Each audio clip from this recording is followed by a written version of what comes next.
Un moment de vérité pour les États-Unis au Moyen-Orient. Puissance ou apaisement? Voici notre Moyen-Orient. Khalid Abu Tomeh. Voici notre Moyen-Orient. Et je pense que les États-Unis feraient bien de regarder cette émission, car la vraie question est, qui est la puissance dominante au Moyen-Orient? C'était les États-Unis, c'est Israël. De toute évidence, le monde arabe et le régime iranien respectent Israël à un degré bien plus élevé aujourd'hui. Ils craignent Israël. Mais les États-Unis, c'est une autre histoire. Tout à coup, nous avons l'accord de la Mecque entre le Pakistan, la Turquie et l'Arabie saoudite, d'une part. Nous avons en quelque sorte un plan du Conseil de paix pour Gaza, très favorable au Hamas, qui fait partie du djihad politique et silencieux en cours. Et le peuple iranien, comme cela m'a été rapporté aujourd'hui par des personnes à l'intérieur de l'Iran, ont perdu confiance dans la puissance que le président Trump projetait jusqu'à il y a quelques mois.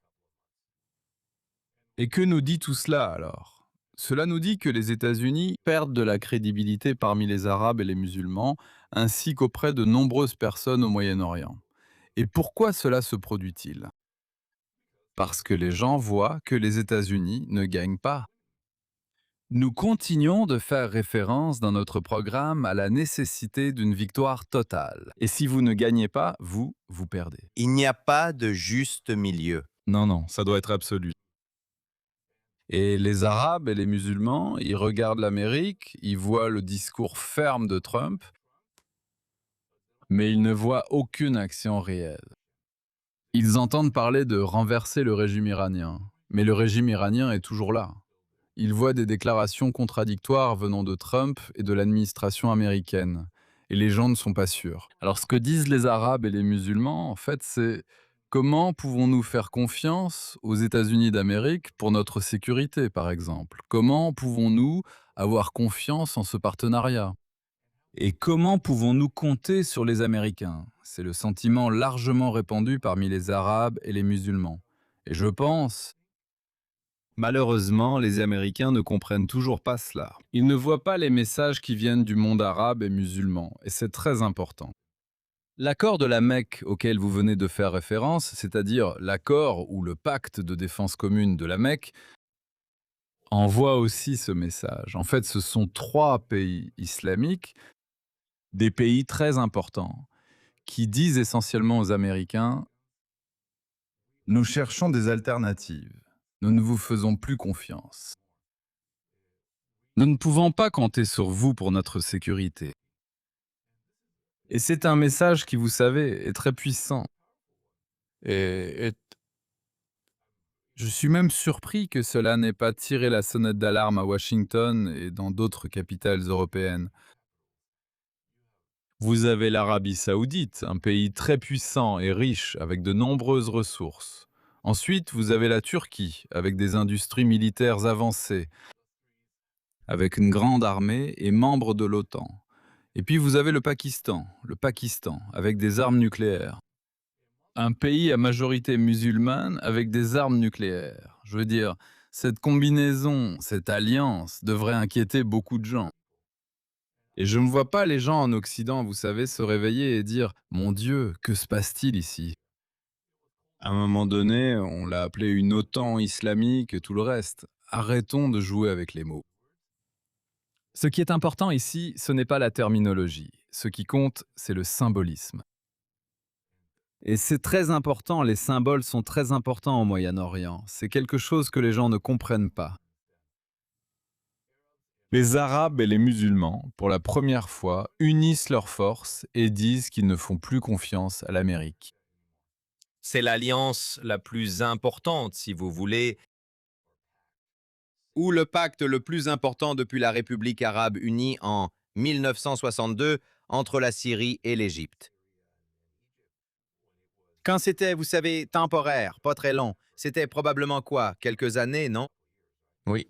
Et ici, vous savez, ici vous avez un pacte bien plus important, dopé aux stéroïdes, et un message adressé à l'Amérique dans le sens où un Saoudien dit: vous ne voulez pas nous donner la capacité nucléaire civile? Nous allons nous associer à une grande puissance nucléaire. Et d'autre part, il reflète aussi une sorte de crainte du régime iranien. Le message, c'est qu'ils pensent que le régime iranien est en train de gagner face aux États-Unis dans leur guerre asymétrique.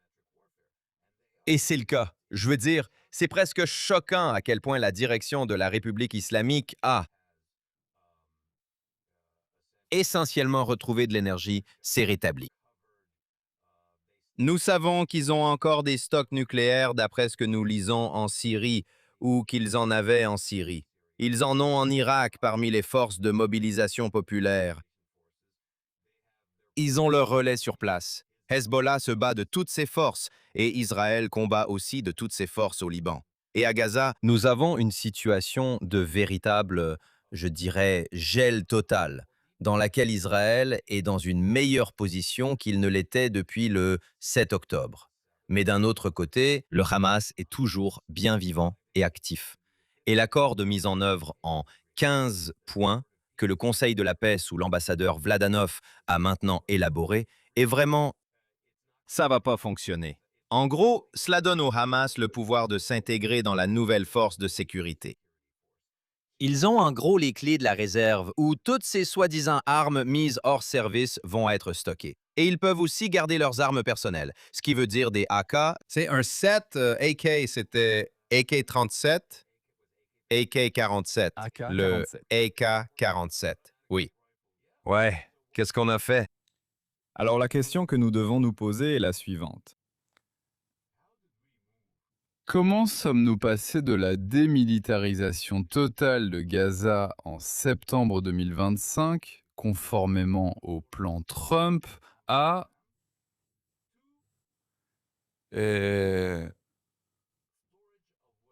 au stockage d'armes début août, conformément à la feuille de route en 15 points?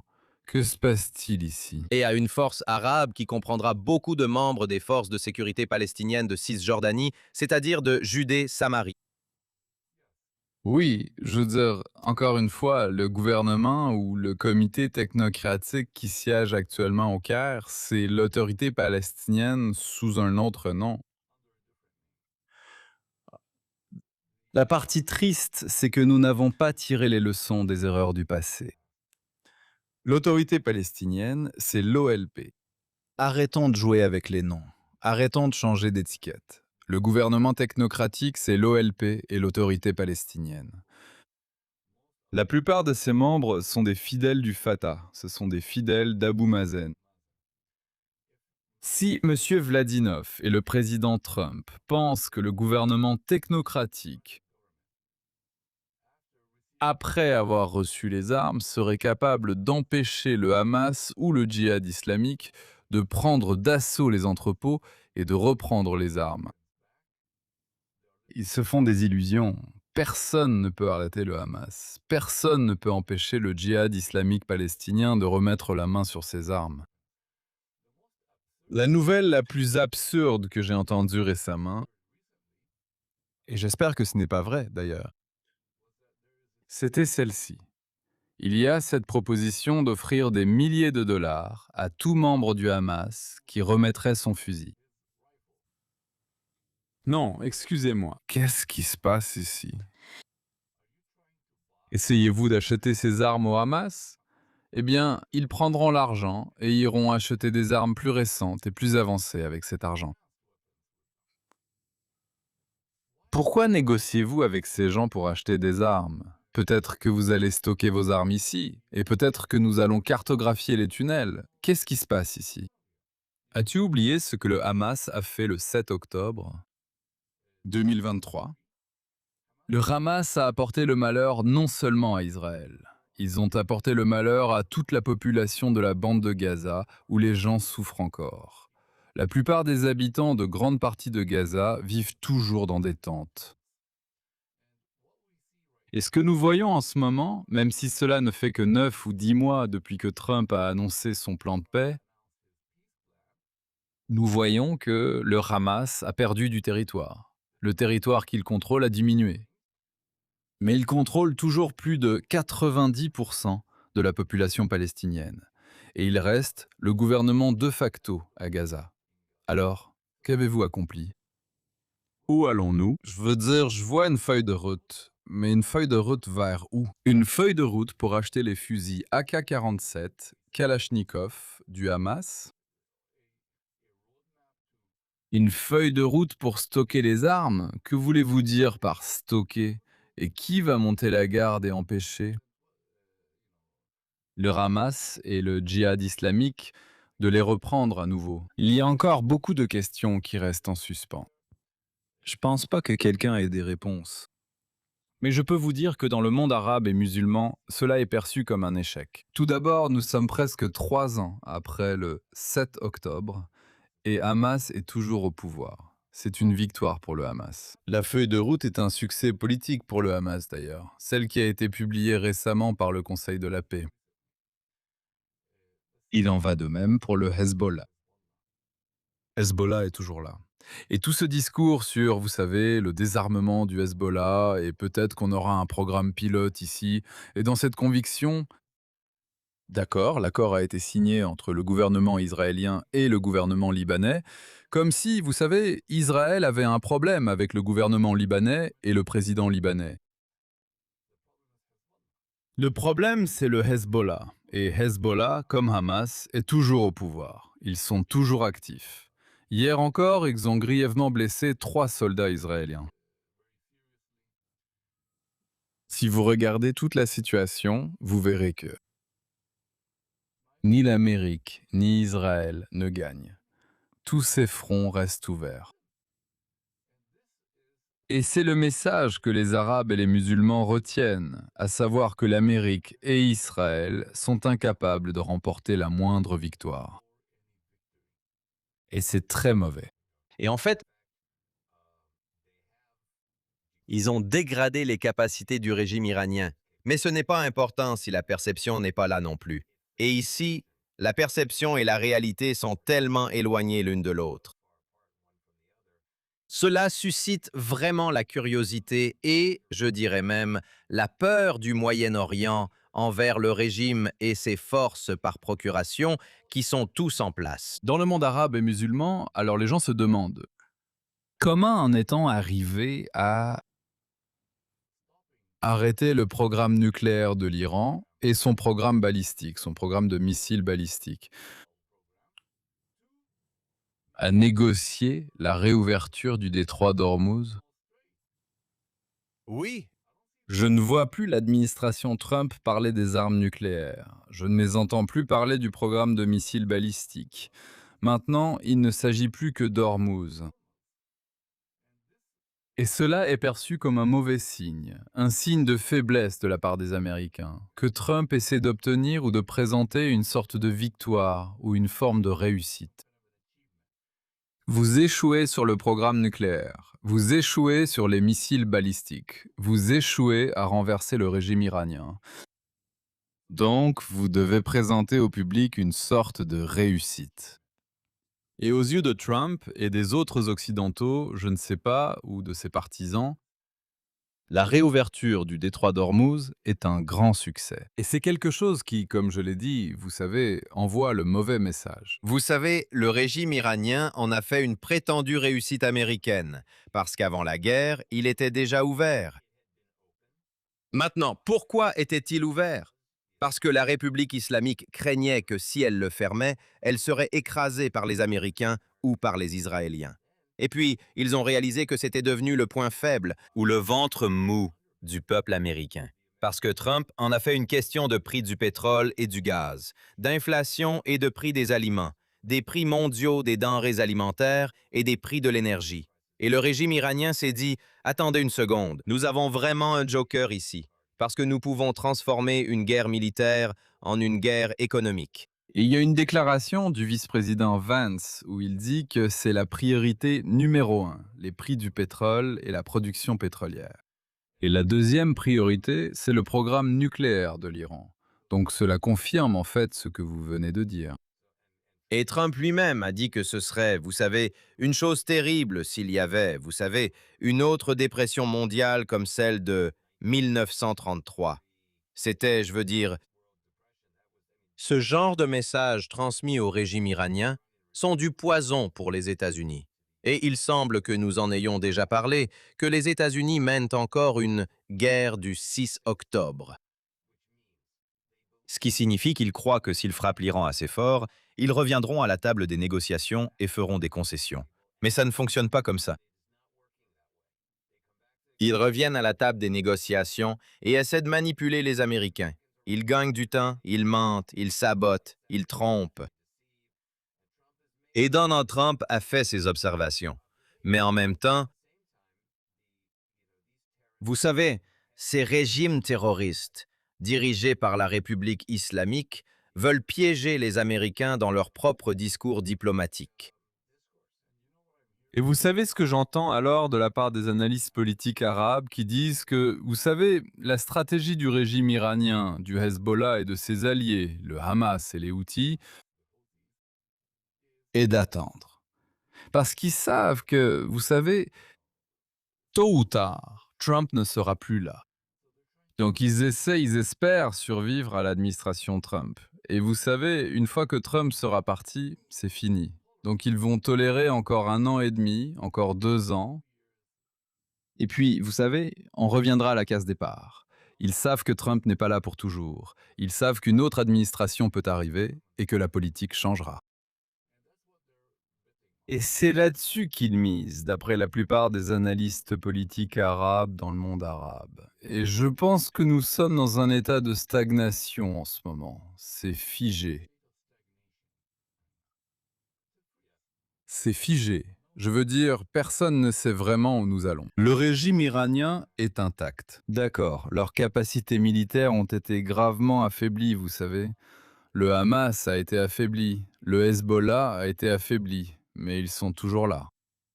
Ils se réarment, recrutent, se regroupent. Et Dieu seul sait ce qu'ils préparent contre nous. Et ces gens-là ont beaucoup de patience. Souvenez-vous, nous disons toujours que si l'Occident avait autant de patience que les musulmans, nous serions dans une bien meilleure situation. Mais les musulmans sont des gens très patients. Et diriez-vous les musulmans ou diriez-vous les Arabes? Nous pouvons avoir des nuances. Les deux, les musulmans et les arabes. Je veux dire, vous savez, le verset du Coran, vous savez, Dieu est du côté de ceux qui sont patients. Et pour eux, vous savez, ils ne mesurent pas le temps en années, mais en décennies, voire en siècles. Donc, personne n'est pressé dans le monde arabe et musulman. Ils savent que tant que Dieu est de votre côté, alors, vous savez, vous n'avez pas besoin de vous presser. Al-ajal mina shaitan, comme ils disent. La précipitation est l'acte du diable. Ne te précipite pas, sois patient. Tu vois, le problème avec la culture politique américaine, c'est qu'il y a parfois très peu de place pour la patience. Parce que ton pouvoir de persuasion et ta légitimité sont définis par le peuple. C'est défini par les élections. Donc tu n'as pas vraiment ce problème dans le monde arabo-musulman parce qu'il n'y a pas de démocratie. Eh bien, nous savons tous cela. Les Américains veulent des solutions et tout de suite. Et ils pensent que... Et les Iraniens le savent très bien. Et ils en profitent au maximum. Et c'est là que l'antisémitisme entre en jeu. Les gens se demandent comment l'antisémitisme, surtout en Occident, a pu devenir incontrôlable.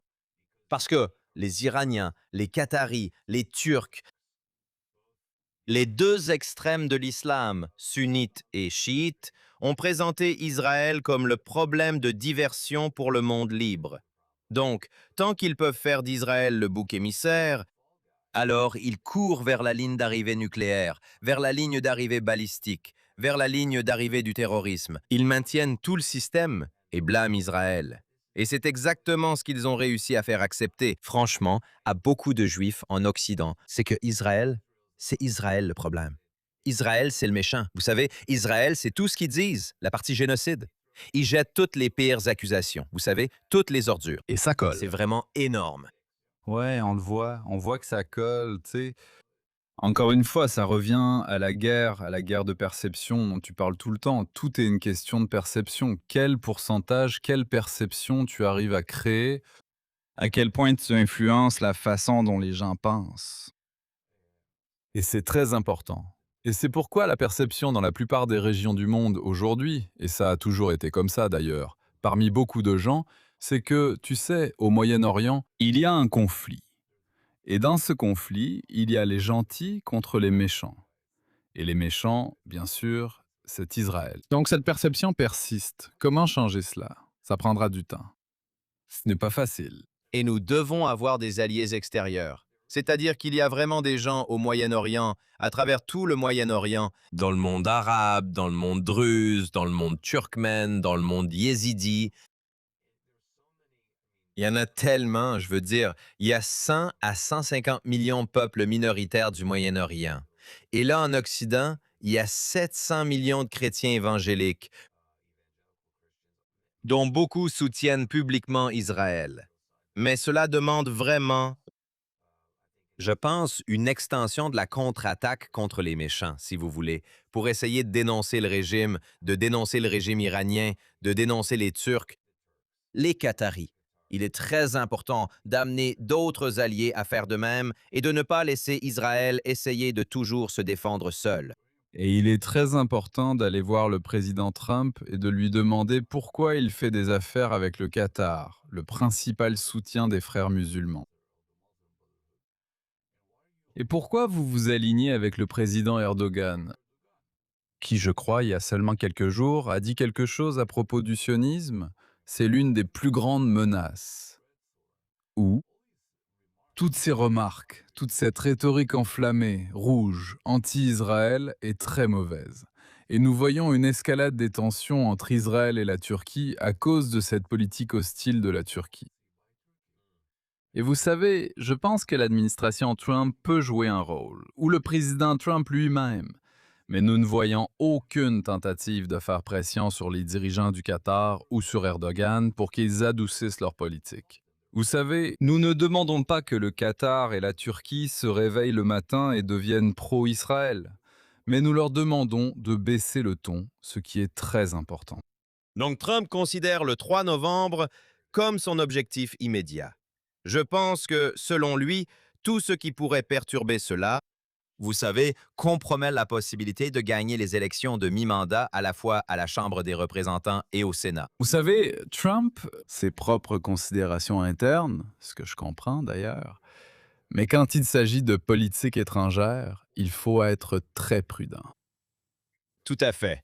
Alors, y a-t-il un moyen de revenir en arrière maintenant? Le seul moyen de revenir sur la situation actuelle, c'est-à-dire à la mi-août, il nous reste essentiellement 2 mois et demi avant les élections de mi-mandat aux États-Unis. Il semble que les Américains croient qu'une pression économique massive qu'ils exercent effectivement contre le régime peut réellement provoquer l'implosion du régime tant qu'il ne relâche pas la pression. Mais cela doit être combiné avec une action militaire forte, diriez-vous? Oui, je suis d'accord, parce que au Moyen-Orient, dans notre région, euh, les gens admirent les gagnants ou aiment être de leur côté. Si vous montrez de la faiblesse et si vous ne gagnez pas les guerres, et si vous ne tenez pas vos promesses et vos menaces, alors les gens, vous savez, ils s'éloignent de vous. Non seulement ils vous voient comme faible, mais ils s'éloignent de vous, comme nous l'avons vu avec l'accord de la Mecque, où 3 pays musulmans clés ont décidé, vous savez, ou ont conclu que l'Amérique n'est pas un partenaire fiable. Nous ne pouvons pas compter sur eux pour la sécurité, donc nous allons suivre notre propre voie, vous savez, et c'est très mauvais. Il serait difficile d'imaginer d'ailleurs que si la Turquie était attaquée, que le Pakistan et l'Arabie saoudite viendraient à sa défense. C'est difficile à envisager. D'accord, je veux dire, j'ai dit que c'était prématuré, mais j'ai parlé de symbolisme. Symbolisme. Les symboles sont très importants. Il y a un pacte, il y a bien un accord. Je crois que l'accord vise à envoyer un message politique ou un avertissement aux Américains et à leurs alliés, plus qu'une action sur le terrain. Nous n'allons pas avoir d'action immédiate. Je ne vois pas la Turquie se précipiter pour défendre l'Arabie saoudite contre les attaques des Houthis, par exemple. Et je ne vois pas le Pakistan envoyer des troupes en Turquie. Cela n'arrivera pas dans un avenir proche. Mais ce qui est important, encore une fois, c'est tada, la perception. Pour beaucoup de gens, vous savez, dans le monde arabe et musulman, c'est formidable. Tout acte d'unité qui rassemble les Arabes ou les musulmans est le bienvenu dans le monde arabe. Et c'est perçu comme un signe, comme une première étape dans la bonne direction. C'est un petit pas, cela prendra du temps, mais ces choses peuvent évoluer. Et c'est l'espoir de beaucoup de personnes dans le monde arabo-musulman que nous venons de poser la première pierre d'une future coopération. Oui, absolument. Et c'est vraiment, comme vous le dites, un avertissement à l'Amérique. Utilisez votre pouvoir. Utilisez-le avec sagesse, mais utilisez-le. Et utilisez-le massivement. Absolument. Et quand nous avons besoin de vous, nous devons savoir que vous êtes là pour nous protéger. Et il est absolument crucial dans cette protection qu'il n'y ait aucune divergence entre Israël et les États-Unis. Parce que le monde arabe voit une Amérique forte, un Israël fort, comme un ancrage solide pour eux, pour la stabilité régionale, face, vous savez, à des puissances émergentes et même subversives. Et que les Palestiniens, ils les considèrent comme une puissance subversive. Le Hamas, les Houthis, le Hezbollah, ceux qui sont en Irak. Donc, vous savez, nous voyons des prises de position et des déclarations faites par le gouvernement irakien contre certaines de ses forces alliées au régime iranien et d'autres pays également. Mais ils doivent voir une Amérique forte et, idéalement, ils doivent voir une alliance forte entre l'Amérique et Israël. C'est ce qu'ils attendent. Et c'est la seule façon d'élargir les accords d'Abraham si vous voulez persuader ou convaincre d'autres pays arabes et musulmans de rejoindre les accords d'Abraham. L'accord de la Mecque a en fait éloigné l'Arabie saoudite des accords d'Abraham. L'Arabie saoudite dit en gros: non, je ne veux pas être aligné avec Israël, je préfère la Turquie et le Pakistan. C'est une gifle pour l'administration américaine.